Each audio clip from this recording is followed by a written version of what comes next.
aqui. Pronto. Pode seguir em frente. Beleza. O nosso grupo vai entrar nesses tópicos de Quantum Networks e Quantum Entanglements, que a gente achou bastante interessante, né? E a gente vai passar aí por cima falando sobre. Bom, mas primeiro de tudo, a gente tem que acabar fazendo uma revisão um pouco desses conceitos básicos da física quântica. Podemos aplicar quando formos falar de quantum entanglement, quantum network, etc. E a diferença da física quântica, eu quero dizer, dos bits quânticos para os bits tradicionais, é que esses bits quânticos eles estão sempre numa sobreposição de estados, em diferença aos bits clássicos, que estão sempre ou no estado 0 ou no estado 1. E a gente pode até ver nessa notação Bra está escrita, na realidade sempre confundo, não sei qual casinha abre, qualquer cat, mas a gente pode ver que ele sempre está entre o 0 e 1. E os cubes também têm uma propriedade interessante, que é proibido haver uma duplicação de cubes, por conta do teorema de não clonagem. Passamos, né? Então, também falando um pouco mais sobre essa parte da física quântica, da computação quântica, é necessário comentar sobre os circuitos quânticos. E aí, nesse exemplo, a gente vai ter uma porta CNOT na física quântica na esquerda, e a análoga dela que seria uma... Se eu não me engano, é um Shor na física... nas portas tradicionais. O que o circuito de CNOT faz ele vai pegar de entrada os valores de x e y e vai alternar se os dois valores forem 1. Vai deixar os dois valores comuns também. E a gente pode ver que na porta de Schroeder se entra 00, sai 00 e assim diante, por assim. Bom, e esses eram um dos principais circuitos que era o CNOT, só que também tem outros circuitos bem importantes para a física quântica. São basicamente 3 interpretações do NOT, que seria a inversão da física dos circuitos clássicos. Tem o X-gate, que ele acaba invertendo o eixo X, o Z-gate, que vai inverter o eixo Z, e esse Hadamard gate, que ele acaba fazendo outro tipo de inversão.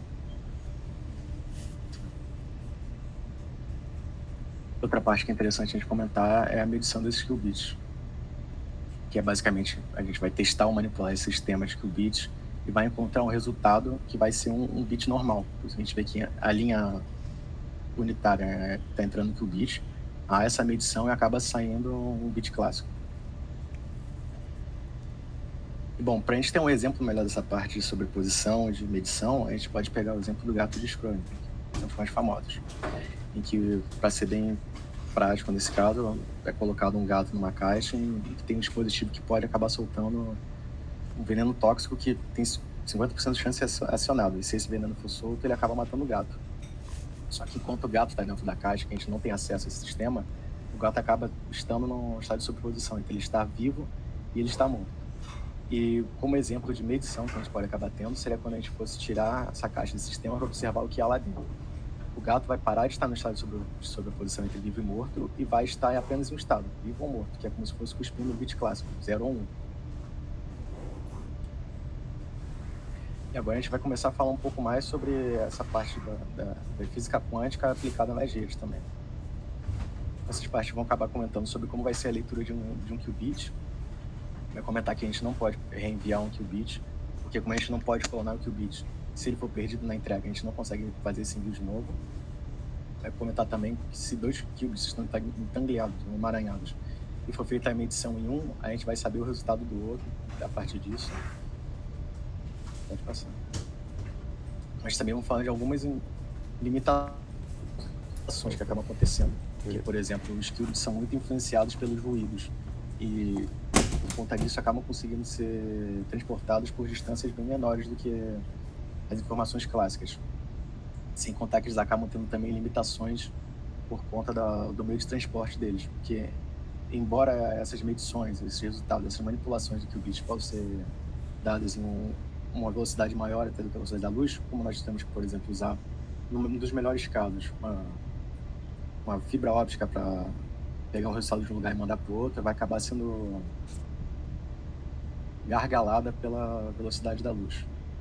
Também é necessário comentar que para existir essa computação quântica, os computadores acabam tendo que ser resfriados em temperaturas muito baixas, que acaba não deixando essa democratização dos computadores ficar em pauta tão cedo. Também é bom comentar que, para conseguir passar por essas transmissões de qubits por espaços maiores, são usados os quantum repeaters, e eles acabam passando por cima dessa parte de erro, fazendo uma purificação. Também comentando que, por enquanto, nas redes quânticas só se foram implementadas a camada física de enlace. Então ainda é uma parte que está engatinhando.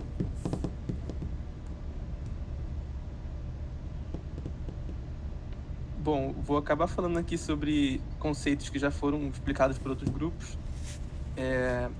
mas um deles é o Quantum Entanglement, que é um dos principais fenômenos da mecânica quântica e é o que proporciona a comunicação quântica utilizando os qubits, né? Bom, o entrelaçamento, ele diz então que um par ou um grupo de partículas, que no nosso caso a gente está falando aqui dos qubits, estão altamente correlacionadas, de forma que ao obter informação sobre uma dessas partículas, automaticamente a gente já obtém informação sobre a outra. E essa informação, por exemplo, pode ser obtida através da medição. E isso, esse conceito, ele acontece não dependendo do tamanho da distância. Pode ser qualquer distância das partículas, a gente consegue obter informação sobre as duas. E aqui, para ilustrar, temos duas imagens, e onde a gente imagina que uma partícula, por exemplo, pode assumir duas formas, né? Ou um círculo ou um quadrado. No primeiro caso ali, nós temos um caso totalmente dependente. Então aqui nós temos 25% de chance de ter qualquer um daqueles sistemas. E o que acontece aqui? Se a gente pegar uma partícula e observar que ela é um círculo, a gente não consegue determinar a outra partícula nesse caso. Pode ser tanto um círculo quanto um quadrado. Já na segunda imagem, é o caso de um sistema entrelaçado. Nesse caso aqui, nós temos 50% de chance de ter as duas partículas iguais e 0% nas outras. Então aqui, se a gente obter uma partícula, ver que ela é um círculo, a gente já sabe com 100% de certeza que a outra vai ser um círculo. A mesma coisa no caso delas serem um quadrado. Pode passar. Bom, em computação quântica, isso quer dizer então que ao mudar o estado de um qubit, automaticamente a gente muda o estado do qubit que está entrelaçado a ele. E como essa é uma ação que ocorre instantaneamente, uma grande vantagem das redes quânticas, utilizando essa propriedade, é o ganho de velocidade no processamento de computadores quânticos. Em 2002 foi realizada uma pesquisa, inclusive, que a gente até colocou nas referências, que mostra que o entrelaçamento quântico é a chave para que os algoritmos quânticos ofereçam uma aceleração exponencial em relação aos cálculos que são feitos de forma clássica. A gente também trouxe outro conceito aqui que foi mencionado bastante pelo grupo anterior, que é o exemplo mais simples de entrelaçamento, né, que é o estado de Bell, onde temos apenas 2 qubits entrelaçados. E aqui nós temos os 4 estados de Bell possíveis, onde os 2 primeiros são um caso onde as 2 partículas possuem o mesmo estado. Então, se a gente realizar a medição em uma e obtivermos 0, a outra também vai ser 0, e a mesma coisa por caso das 2 serem 1. E os 2 últimos é o caso onde elas são diferentes. Então, se a gente obter um 0 em um, obtemos 1 na outra, e vice-versa, né? Então, o entrelaçamento quântico ele é a base para diversas tecnologias possíveis em computação quântica, como comunicação, teleporte quântico, criptografia, que são assuntos que vamos ver daqui para frente.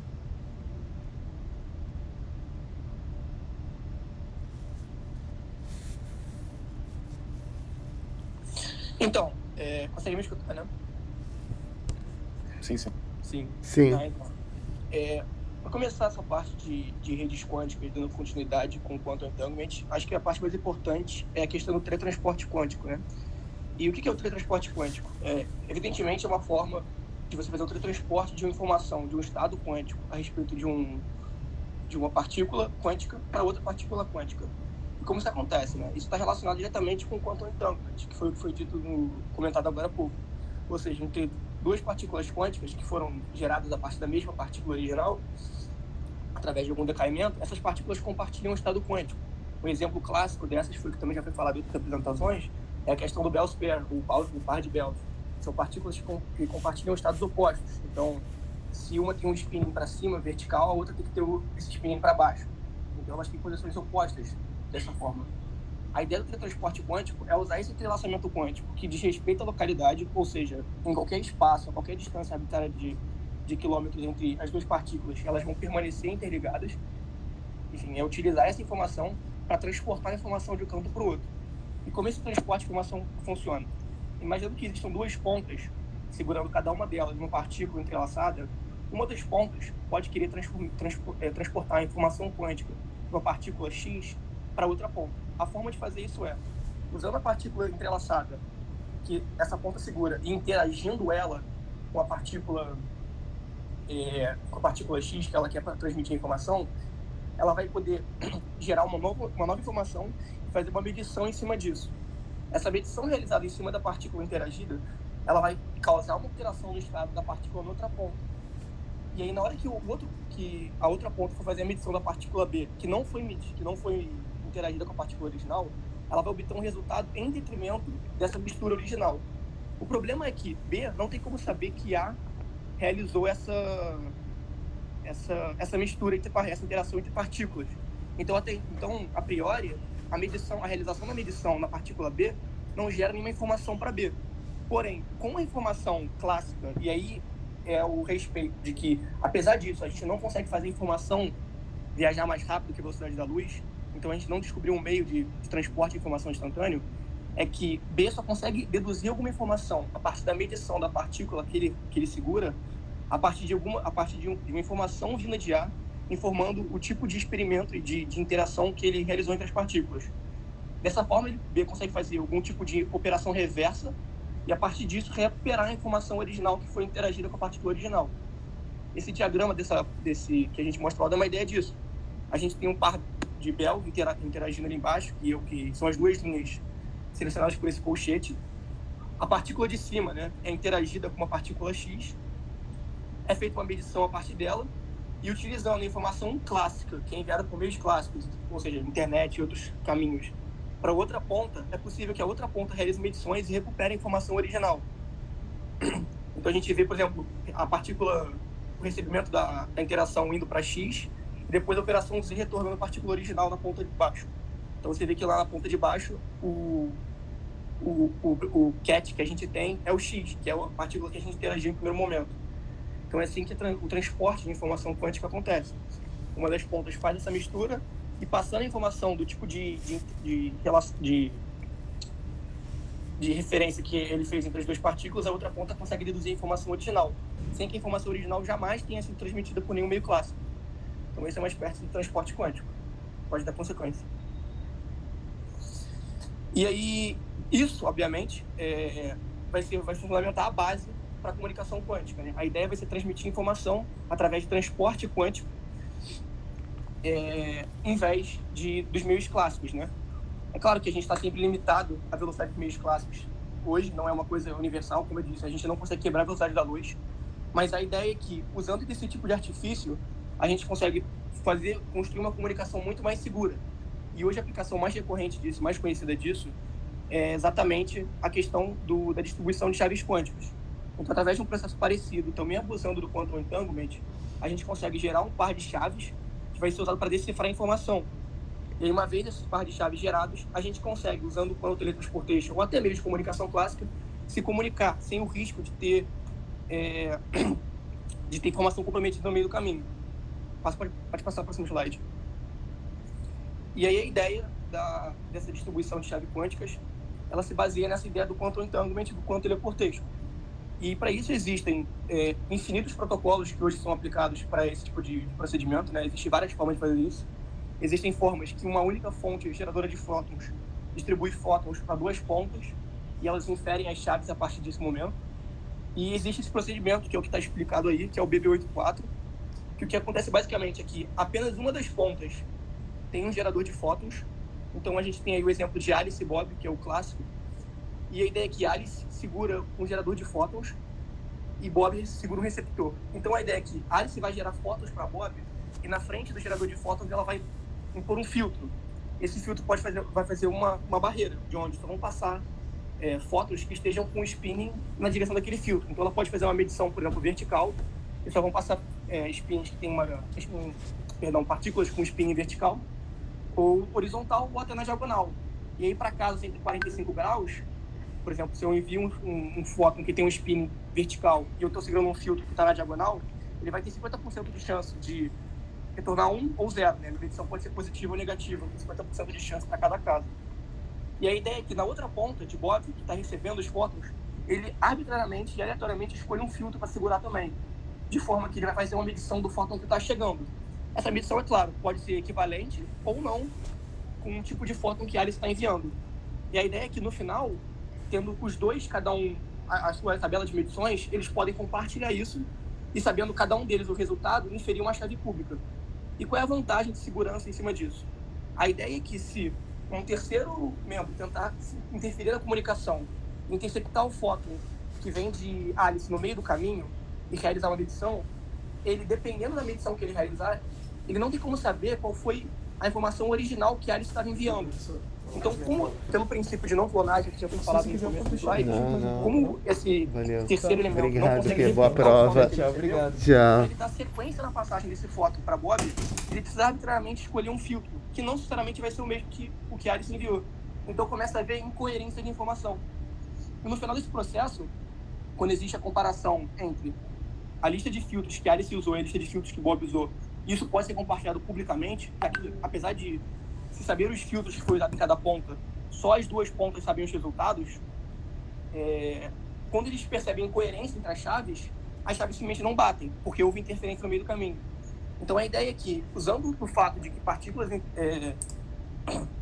de que essas pontas existam e essas partículas entrelaçadas acontecem, qualquer interferência no sistema gera uma interferência no estado quântico das partículas. Isso inviabiliza a comunicação entre duas pontas se houver uma terceira participando.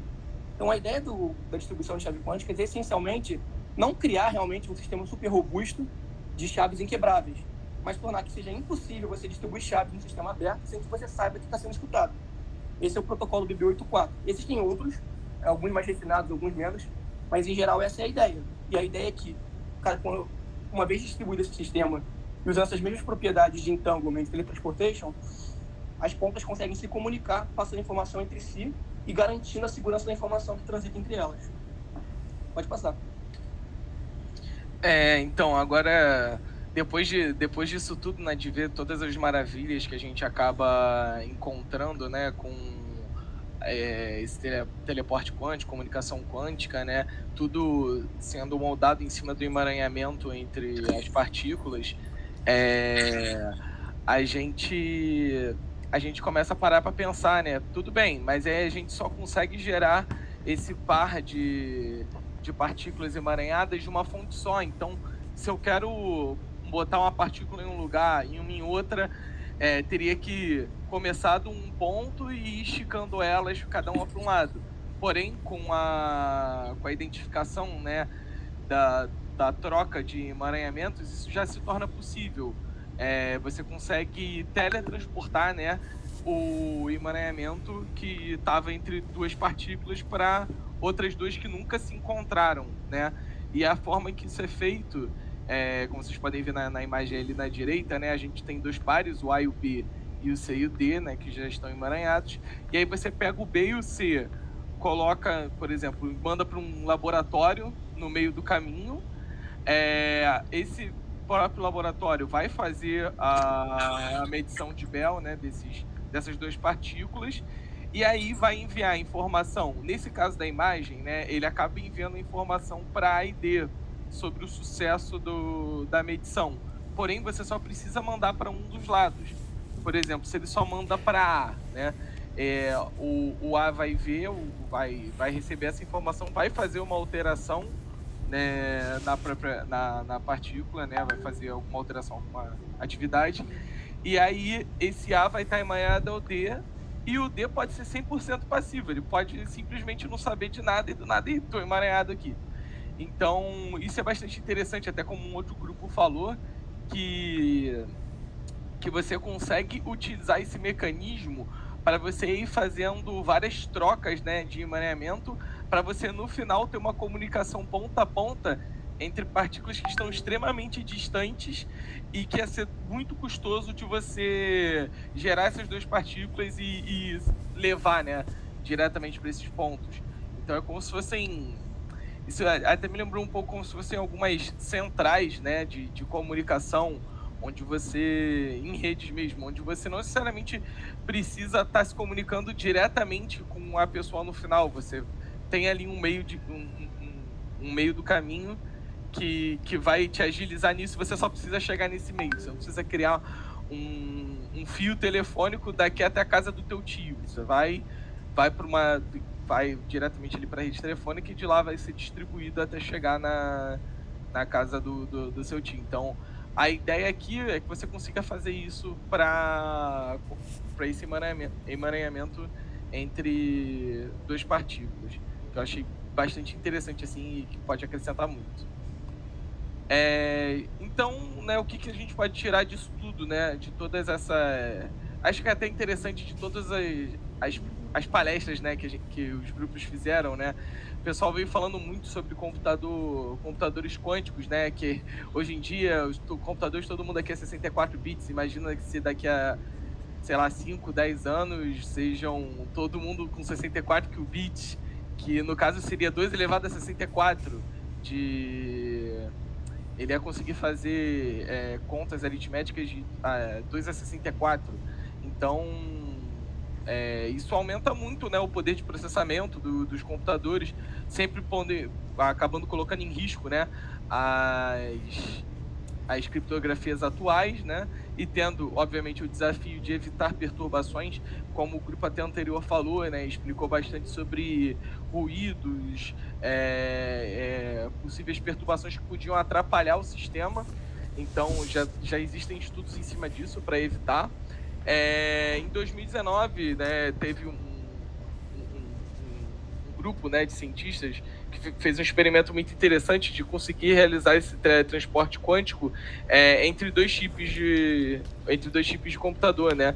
E eles conseguiram comprovar, né, uma taxa de sucesso de 91%. E se a gente for para pensar no nosso curso, né, o tanto de perda, atraso e tal que a gente ficava lendo sobre, né, ficava naquela discussão entre perda e atraso, você pensar em uma taxa de sucesso de 91%, com a velocidade ainda, né, do transporte quântico, é bastante interessante. Isso pensando de uma forma muito básica, esse tipo de comunicação. Mas com certeza, com o tempo, vão começar a surgir algoritmos, como começaram a surgir os algoritmos, né, que a gente estudou para evitar, né, por exemplo, o que o TCP faz de retransmissão e tal, para evitar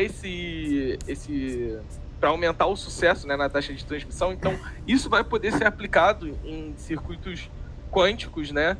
E aí a gente pode aumentar ainda mais essa taxa de transmissão. Acredito que quando as coisas são criadas, nunca vão ser perfeitas. A gente vai criando algoritmos para cada vez trazê-las mais próximas e aí a gente vai ter novos dilemas, né? O que a gente tinha de atraso e perda, vão surgir novos dilemas, diferentes a custo e outras coisas. E eu também achei muito interessante, né, a descoberta em outros campos, que a gente só pensou no caso em física, quando a gente olha assim para essa parte de computadores quânticos, ou criptografia. Todo mundo falou sobre criptografia, mas eu achei muito interessante um estudo que está sendo feito, né, em cima da fotossíntese das plantas, né? Porque o que acontece? Elas conseguem absorver, né, a energia solar, elas transformam em energia e conseguem transferir quase que instantaneamente para o seu núcleo, né, essa energia, e com uma taxa de sucesso de quase 100%. E aí esses cientistas estavam estudando em cima disso, começaram a teorizar, né, que essa fotossíntese, ela existe dentro dela também, dentro das partículas ali da planta, algum tipo de emaranhamento que ajuda, né, nesse transporte da energia. E tem até um debate entre esses próprios cientistas, né, se isso é uma consequência de evolução, né, das plantas, ou é uma mera coincidência. Então, são debates bastante interessantes. E acho que para vir assim, né, para finalizar, eu acho que sempre vai vir aquele questionamento que acho que todo mundo, quando começou a ler o artigo, teve. Será que isso vai trazer mais coisas boas ou também mais perigos? Vai quebrar as criptografias atuais, mas vai criar algumas novas? O que esses computadores quânticos vão fazer? Se eles vão ser algo que vão ser utilizados só por grandes empresas, nunca vão chegar a um ponto de desktop, assim, né? Pra gente trabalhar. Então, acho que é um debate bastante interessante, que acho que todo mundo acabou refletindo um pouco sobre. E é isso, essa aí essas são as nossas referências. Eu também quero obrigado a todos. um adendo aí no final. Claro. Porque, embora eu tenha muito essa visão otimista, que o pessoal chega até a falar que a internet quântica pode ser uma inovação tão grande quanto a internet normal, e também nós podemos notar que o Nobel de Física do ano passado foi dado para um trabalho sobre quantum entanglement, fala sobre o entanglement e a violação da inequalidade de Bell, também se tem algumas visões pessimistas quanto a isso. Assim, que talvez no futuro essa parte da física quântica acabe não interferindo tanto com a computação, porque além da utilização dela na computação, ela é utilizada para estudar fenômenos da natureza, ela é bem utilizada na química, etc. E nesses casos é mais provável que a física quântica acabe tendo essa troca com os estudos feitos pela física normal. Mas no paradigma dos computadores não é tão certo quanto a isso. Tanto que alguns pesquisadores cientistas têm essa visão otimista de que sim, isso vai acabar acontecendo, enquanto outros têm uma visão mais pessimista, que talvez essa troca acabe nunca ocorrendo, que os computadores quânticos podem acabar sendo utilizados apenas em nichos. Como, por exemplo, pode se utilizar na maior parte dos casos uma rede clássica, e com isso a gente pode acabar usando os computadores quânticos, por exemplo, só em cloud para fazer essa manipulação química. E um outro contraponto disso é que o armazenamento de dados, usando os bits clássicos, é muito superior e provavelmente nunca vai ser trocado. Quer dizer, nunca é uma palavra muito forte, né? Mas não no futuro tão próximo, porque como esses qubits são bem mais estáveis, essa parte de armazenar dados fixos nele acaba durando bem pouco, é bem efêmero os qubits, por exemplo. E também falando parte dessa visão pessimista, alguns cientistas propõem que existe uma bolha de quantum, que assim está virando uma palavra tão em alta que muitos dos estudos que são utilizados com quantum, muitas das propagandas que são feitas com quantum vão acabar estourando. E depois que essa bolha de quantum passar, que esse hype do quantum passar, acabaria vindo um inverno quântico. Que, por exemplo, por enquanto ainda está bem alto essas pesquisas com física quântica. Mas depois de talvez os resultados não serem tão atrativos, demorarem muito para vir, esse investimento nessa área acaba reduzindo bastante por um tempo. Tendo até alguns cientistas que implicam que nós nunca teremos computadores quânticos. Que, se não me engano, o nome desse cientista, que ele tem até um livro que eu recomendo sobre isso, é Mikhail Diakonov. Eu acho que sempre vai ficar essa reflexão, que talvez não seja tudo tão 0 ou 1, né? Ou que a gente nunca vai usar física quântica, mas que a gente vai usar sempre física quântica. Acaba sendo essa sobreposição e a gente vai cair ali pelo meio. Poxa, muito legal, fechando com chave de ouro. Obrigado, João. E gostei do teu debate aí com o Caio. O Caio veio com uma visão bem otimista e o João fechou com uma visão talvez mais realista. Vamos esperar para ver, né? Quem sabe nessa nossa geração aí a gente ainda consiga ter a resposta. Mas foi bem legal a discussão e queria agradecer a todos os grupos e aos 2 grupos que a gente não conseguiu ter tempo para apresentar. Eu vou assistir os vídeos, espero que todo mundo assista e possa postar comentários. Eu já vou colocar daqui a pouco um deles, se o outro grupo puder, talvez até me passar o material para eu botar no canal e passar o MPEG, se vocês não se incomodarem, senão eu posso botar o link. Acho que eu tenho como colocar o link na própria playlist, mas eu queria que vocês postassem comentários sobre esses outros vídeos também, ok? E aí com isso então a gente fecha, pessoal, essa parte, e eu vou ver também o que vocês escreveram, e é isso, pessoal. Espero que o curso tenha sido proveitoso. Também devo passar um formulário para receber algum tipo de retorno de vocês sobre o curso como um todo. E as provas estão na secretaria, ok? Para quem quiser pegar, pode levar. Quem tiver alguma dúvida sobre a correção, pode deixar anotado lá e me mandar um e-mail para me avisar, para eu ver. E é isso, pessoal. Eu tenho que ir para uma banca de concurso agora. Então, boa continuidade, pessoal. E aí depois a gente tem que ver a questão da segunda chamada também, mas a gente vai ver a parte, ok? Pelo próprio Classroom. Tem mais algum comentário urgente? Senão a gente conversa de maneira assíncrona, caso a caso, ok? Professor, uma pergunta rápida Sim. para não te atrasar. Sim. As notas finais, assim, as médias de trabalho, média de exercício, Eu pretendo lançar até semana que vem. Tá, beleza. Tá bom? Mas se vocês tiverem alguma dúvida sobre as provas em si, de novo, elas estão aqui na secretaria. Vocês podem pegar. Perfeito, professor. Obrigado. Beleza. Obrigado, Pedro. Só um comentário rápido. Eu acho Sim. que na planilha a contagem de participação tá meio estranha. Tá, se você puder postar no Classroom como corrigir, ou até, quem sabe até fazer uma cópia da planilha e corrigir, eu agradeço. Tá, valeu. Beleza. Obrigado. Falou, pessoal. Então, mais alguma coisa? Então tá. Então, um abraço, bom dia e até breve. Valeu, tchau, Falou, pessoal. tchau, Valeu, pessoal. Valeu, galera. Um abraço. Valeu.